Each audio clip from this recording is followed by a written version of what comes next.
છે એમણે એમના સૂચનો, એમની માગણીને એમના રજૂઆતો જે કરી એના અંગે સરકાર તરફથી જે કામગીરી અત્યાર સુધીમાં અમે કરી છે એના અંગે એમને માહિતગાર કર્યા.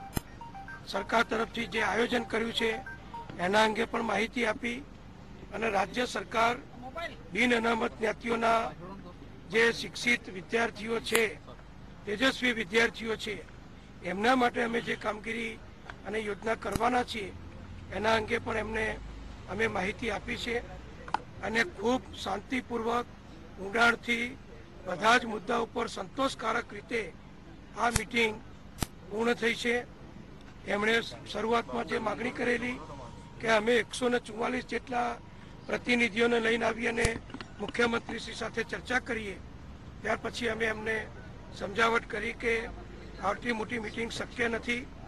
તમે મુખ્ય પ્રતિનિધિઓ, મુખ્ય હોદ્દેદારો આવો તો સારી રીતે ચર્ચા થઈ શકે અને એ પ્રમાણે 20 જેટલા પ્રતિનિધિ મુખ્ય હાર્દિક પટેલ અને લાલજી પટેલની સાથે ઉપસ્થિત હતા અને ખૂબ સારી રીતે આ વાર્તાલાપ થયો છે. માનનીય મુખ્યમંત્રીશ્રીએ પણ કમિટીના જે સભ્યોએ નાના મોટા જે પ્રશ્નો કે સૂચનો કર્યા એના અંગે પણ એમને સંતોષકારક રીતે પ્રસ્તાવ કરી છે. એમણે સરકારને હૈયાધારણા આપી છે કે અમે આગામી સમયમાં અમારું આંદોલન ઓછું કરીશું, હળવું કરીશું અને કોઈ મોટા કાર્યક્રમો અમે આપીશું નહીં. એમણે સરકારને એવી વિનંતી કરી છે કે અમે જે માગણી કરી છે એના અંગે સરકાર 10 દિવસમાં યોગ્ય પ્રતિભાવ આપે એવું અમે ઈચ્છીએ છીએ. તો જે શક્ય હશે અને જ્યાં તપાસ કરવાની કામગીરી ચાલી રહી છે એ બધી પણ અમે એમને માહિતી આપી છે અને લગભગ બધા મુદ્દા ઉપર ખૂબ શાંત વાતાવરણમાં ખૂબ સારી રીતે આ મિટિંગ આજે 5 કલાક સુધી ચાલી અને અત્યારે જ પૂર્ણ થઈ છે. પોલીસ દમનની વાત છે, પોલીસ અધિકારીઓને સસ્પેન્ડ કરવાની વાત છે. આ દિશામાં આ માગણી સંદર્ભે રાજ્ય સરકાર શું વિચારી રહી છે? એમણે એમના પ્રશ્નો અને એમની ફરિયાદ રજૂ કરી છે.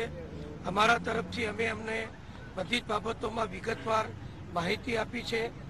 નામદાર હાઈકોર્ટના આદેશથી રાજ્ય સરકારે એક જે કમિટી બનાવી છે, CID ક્રાઇમના DGPના અધ્યક્ષપણા નીચે એ કમિટી પણ આખા રાજ્યની અંદર જેમને પોલીસ સામે કોઈ ફરિયાદ હોય, પોલીસના અતિરેક સામે કોઈ ફરિયાદ હોય તો એ કમિટી આખા રાજ્યમાં કોઈ પણ બનાવ બન્યો હશે, કોઈ પણ નાગરિકને પોલીસ સામેની કોઈ ફરિયાદ હશે તો એ કમિટી એના સાંભળશે, એના અંગે યોગ્ય નિર્ણય કરશે અને એના ઉપર જો કોઈ દોષિત હશે તો યોગ્ય કાર્યવાહી કરવામાં આવશે. એવી હૈયાધારણા પણ અમે સરકાર તરફથી એમને આપી છે અને એમણે પણ સંતોષકારક રીતે આ વાત સ્વીકારી છે. સર, ખાસ કરીને એમણે એવું કીધું છે કે અમે 3 મહાસભા અને એકતા યાત્રા 19 તારીખે કરવાની, સરકાર ભલે મંજૂરી ના આપે. અમે એમને કીધું છે કે અત્યારે જ્યારે આપણે શાંતિપૂર્ણ રીતે વાટાઘાટ આગળ વધારી રહ્યા છીએ ત્યારે એમણે પણ સંમતિ આપી છે કે રાજ્ય સરકાર બીજા તબક્કામાં જ્યારે બોલાવશે ત્યારે અમે ચર્ચા માટે આવીશું અને આ વાટાઘાટની પ્રક્રિયા દ્વારા આ પ્રશ્નનું જેટલું યોગ્ય થાય એટલું સરકારની મર્યાદામાં, રાજ્ય સરકારની મર્યાદામાં નિરાકરણ કરવાનો અમે પ્રયત્ન કરી રહ્યા છીએ. એમણે આવકાર્યું છે અને એમણે અમને ખાતરી પણ આપી છે કે સરકાર બોલાવશે તો બીજી વખત પણ અમે ચર્ચા માટે આવીશું. કઈ યોજનાઓની ચર્ચા થઈ છે, કઈ યોજનાઓ રાજ્ય સરકાર લઈને આવી રહી છે? કે અમે જે અગાઉ પણ જાહેર કરેલું છે કે અનામતના કારણે શિક્ષણમાં જે જુદા જુદા પ્રકારની પ્રક્રિયાઓમાં,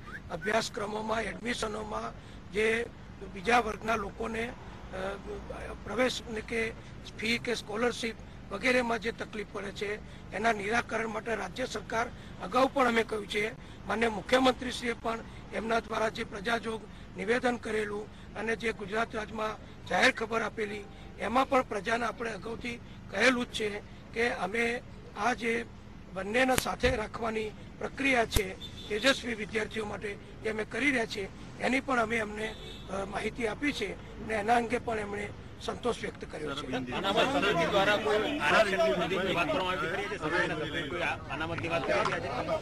હિન્દીમાં લઈ લો. હિન્દીમાં લઈ લો.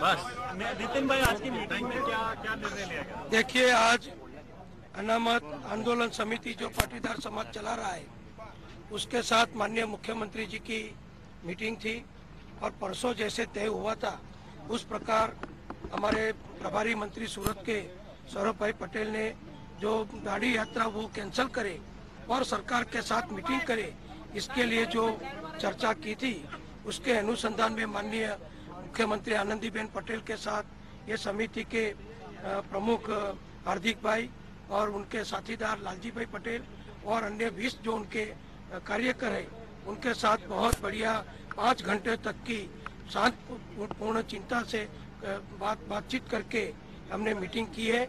इस मीटिंग में उन्होंने जो बात की है, उन्होंने जो शिकायत की है या उन्होंने जो भी रजूआत की है, इसके बारे में सरकार ने सभी स्पष्टताई की है। हमारी तरफ से जो कामगिरी अभी तक हमने की है उसके बारे में हमने उनको अवगत कराया और अभी जो आगे चाहते हैं वो लोग उसके बारे में उन्होंने हमको सूचित किया है और जितना हो सके कानून के हिसाब से वो करने के लिए हमने उनको भरोसा दिया है। जहां पर पुलिस की कड़क कार्यवाही हुई है और निर्दोष लोगों पर उनके मुताबिक जो सितम हुए उसके बारे में गुजरात हाई कोर्ट ने जो एक कमेटी बनाई है और मुख्यमंत्री जी ने भी इसमें जो अलग अलग ऑफिसर्स रखे हैं, पूरे गुजरात में अगर किसी भी विस्तार में किसी को पुलिस की जाति के बारे में कोई भी शिकायत हो तो वो शिकायत सीआईडी क्राइम के डीजीपी की जो ये अध्यक्षता वाली कमेटी है ये पूरे गुजरात से वो कर सकते हैं और उसके केस टू केस हर एक केस की जांच होगी। अगर किसी निर्दोष को कोई भी नुकसान हुआ है या उसके पर कोई जाति हुई है तो कानून के हिसाब से ऐसा करने वाले पर हम कार्यवाही करेंगे। नितिन भाई, 19 तारीख को उन्होंने एकता यात्रा दांडी से निकालने की बात कही है, आपने सरकार ने कहा है कि मंजूरी नहीं मिलेगी, इससे कोई घर्षण की स्थिति पैदा हो सकती है? नहीं, उन्होंने हमको बताया है कि हम अभी शांतिपूर्वक तरीके से हमारा कार्यक्रम रखेंगे।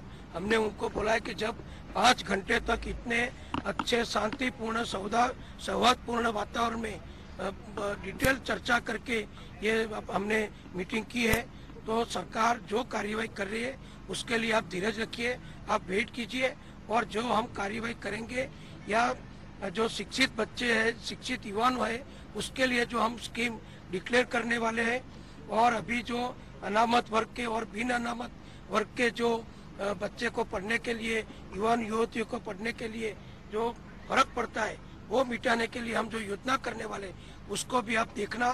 तो उन्होंने देखा कि कहा कि अपनी योजना हम देखेंगे, अच्छी होगी तो हम उसका स्वीकार भी करेंगे, उसका हम आवकार भी करेंगे और हम जो हमारे अनामत के लिए जो हमारी मांग है तो हमने बोला है कि अनामत के लिए ये जो कमीशन बना है इसके द्वारा कानूनी राह से आप आपकी कार्यवाही कर सकते हैं।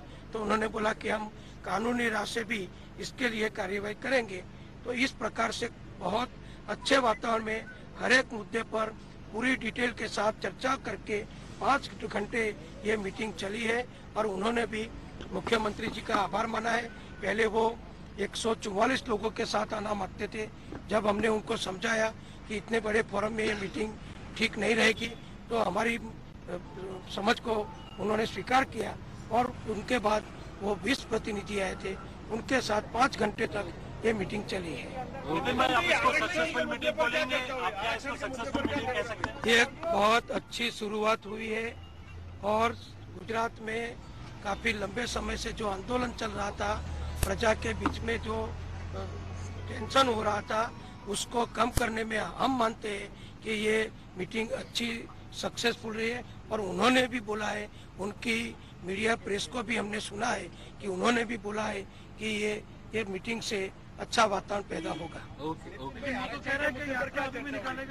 आरक्षण के मुद्दे पर हमने उनको बताया है कि इसके लिए कानूनी राह है। जो अपना जो पंच है, जो बंधारणीय पंच इधर बैठा है, उसके ओबीसी पंच के सामने आप अर्जी कर सकते हो।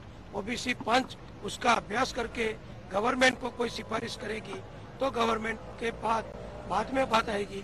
अभी आप वहाँ पर प्रोसेस करो। तो उन्होंने स्वीकार किया है कि हम ओबीसी कमीशन के सामने हमारी डिमांड रखेंगे।